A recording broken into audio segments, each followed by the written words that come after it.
this version of Geera pork, I'm doing things a bit differently, and I have the original sort of classic Geera pork on CaribbeanPot.com, the recipe that is.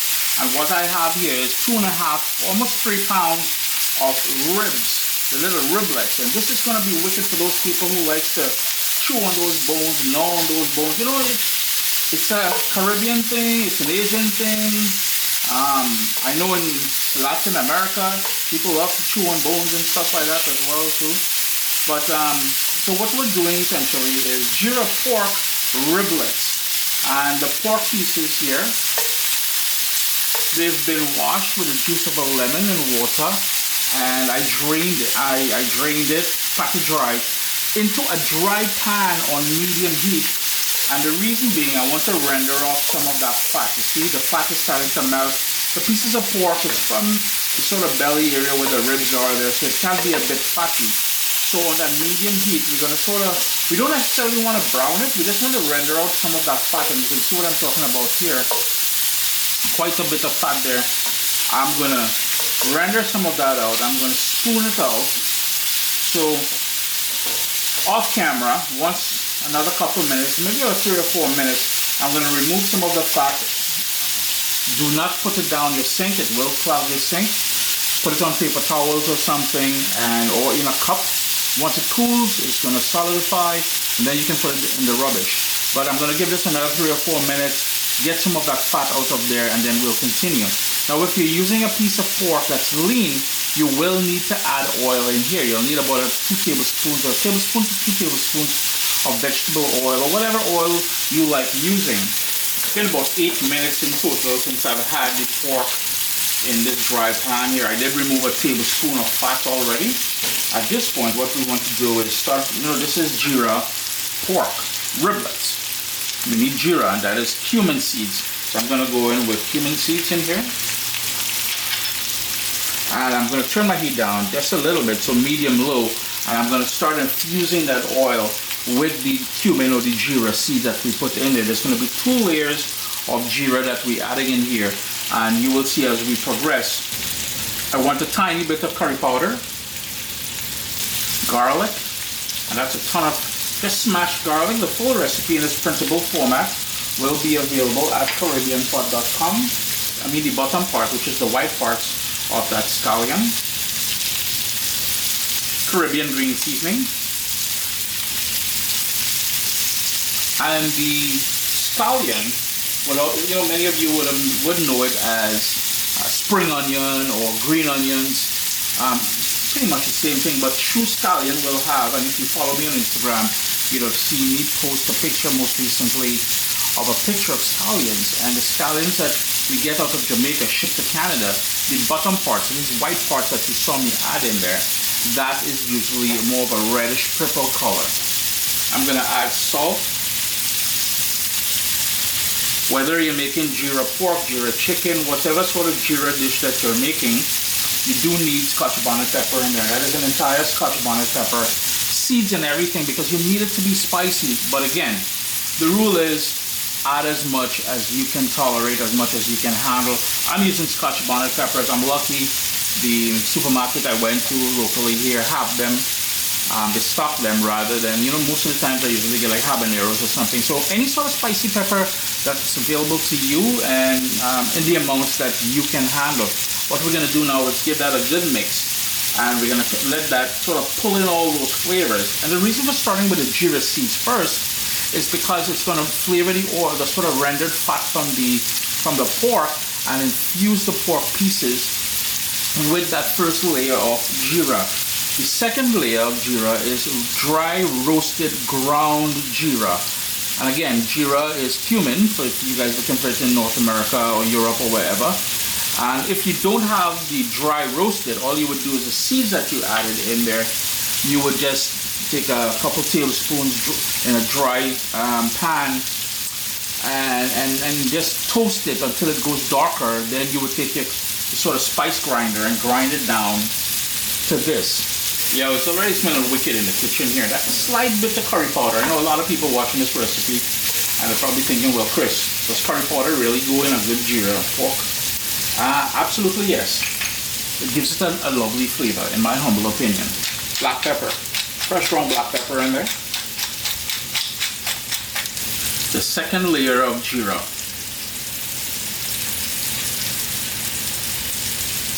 Now, depending on your tolerance or how much you like Geera, you can obviously go with a bit more.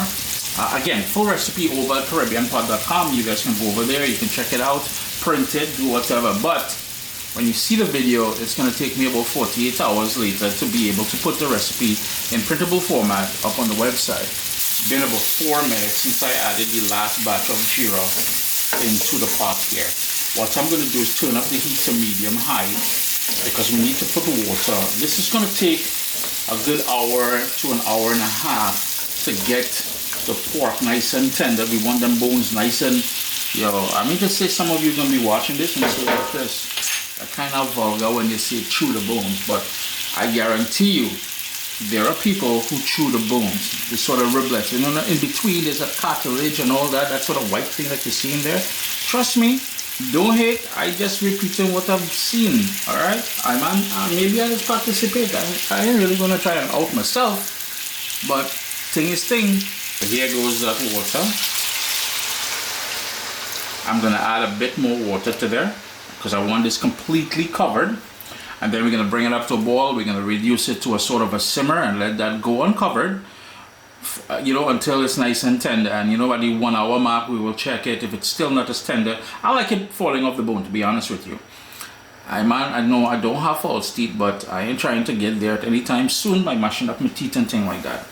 Alright, we're bringing that up to a boil, more water, and organize. We got that bubble happening, but sorry to say we need to add more water. I'm just going to tuck down the pieces of pork down there, and if you need to add more water, which I am sure you will, during the cooking process here, feel free to do so. No chicken stock, beef stock, whatever stock, no, hold off on that. We're not trying to taint the originality of the flavors of this thing by adding stock to it, and it will. Trust me, it will. This is the way Granny and them used to make it, with slight differences. They would have seasoned the pork with the green seasoning and the roasted Geera, salt and black pepper, and let that marinate overnight. If that is the thing you want to do that, by all means do that. But I urge you to try this way because it allows us to render out some of the fat from the pork riblets. It's been an hour and 15 minutes, and I know when I first started, you all probably were thinking, well, Chris, them pieces of pork are real big. You notice how much it shrank, eh? So be mindful of that. I've also added a further 2 cups of water during the cooking process because I had it on this sort of rolling boil that you're seeing there. At this point, taste it for salt and adjust the salt accordingly. And the other thing we're going to do here is make sure it's nice and tender, which I already tested it. It's tender enough to my liking. We need to burn off that liquid. Now here's beyond the salt thing, the other personalization you'll do is whether you want to keep some gravy in this or not. Traditionally, there's no gravy. You cook it right down back to the oils that we started off with.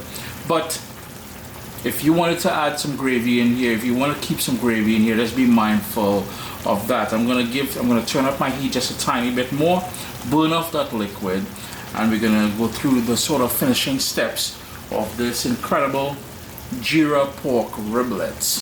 Sup, soldiers?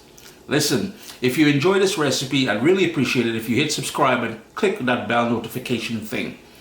If you've made the recipe, take a picture and send it to me. Email address down here. I mean, trying to tell people the email address, them butts will take the address and do all kind of thing with it. And tag me on Instagram at Caribbean Pot. I really appreciate you guys, and thanks for being in my kitchen with me today.